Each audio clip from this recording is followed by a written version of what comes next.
বান্দরবন স্টেডিয়ামে আজ সকালে অনূর্ধ্ব-17 জাতীয় চ্যাম্পিয়নশিপ ফুটবল প্রতিযোগিতায় স্বাগতিক বান্দরবন ও খাগড়াছড়ি জেলার দলের মধ্যে অনুষ্ঠিত হয়েছে। তীব্র প্রতিদ্বন্দ্বিতামূলক এ খেলায় বান্দরবন জেলা দল ৫-০ গোলে খাগড়াছড়ি জেলা দলকে পরাজিত করে।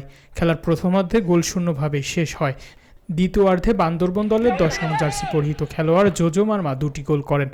এরপর ৮ নং জার্সি পরিহিত খেলোয়াড় অনন্ত জয় ত্রিপুরা, ৭ নং জার্সি পরিহিত খেলোয়াড় জোসিং থই মারমা এবং ১৩ নং জার্সি পরিহিত খেলোয়াড় মনন মারমা একটি করে গোল করেন। খেলায় ম্যান অব দ্য ম্যাচ নির্বাচিত হয়েছে বান্দরবন জেলা দলের ১০ নং জার্সি পরিহিত খেলোয়াড় জোজো মারমা। বিকেলে চট্টগ্রাম জেলা দল বনাম রাঙ্গামাটি জেলা দলের খেলা অনুষ্ঠিত হয়। রাঙ্গামাটি জেলা দলের পক্ষে ২০ নম্বর জার্সি পরিহিত খেলোয়াড় মিঠুন এবং চট্টগ্রাম জেলা দলের পক্ষে ৭ নং জার্সি পরিহিত খেলোয়াড় সাবিত খান গোল করেন।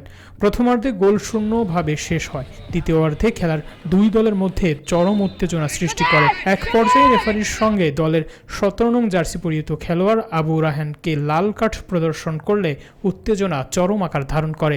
এ সময় বহিরাগতরা মাঠে প্রবেশ করে রেফারিকে মারধরের চেষ্টা করে। এই অবস্থায় পুলিশ পরিস্থিতি নিয়ন্ত্রণে আনে। লাল কার্ড প্রদর্শনে প্রতিবাদে রাঙ্গামাটি জেলা দল প্রায় ৩০ মিনিট খেলা থেকে বিরত থাকে। পরে ১০ জন খেলোয়াড় নিয়ে রাঙ্গামাটি দল চট্টগ্রাম দলের মোকাবেলা করে। খেলায় ম্যান অব দ্য ম্যাচ নির্বাচিত হয়েছে রাঙ্গামাটি জেলা দলের ২০ নং জার্সি পরিহিত খেলোয়াড় মিঠুন। এই প্রতিযোগিতায় কর্ণফুলী অঞ্চলের ৮টি জেলার ফুটবল দল অংশ নিচ্ছে। বাংলাদেশ ফুটবল ফেডারেশনের আয়োজনে এবং বান্দরবন জেলা ফুটবল অ্যাসোসিয়েশনের বাস্তবায়নে এই ফুটবল প্রতিযোগিতা অনুষ্ঠিত হচ্ছে। পুরো খেলার মিডিয়া পার্টনার হিসেবে রয়েছে স্যাটেলাইট টেলিভিশন চ্যানেল এস।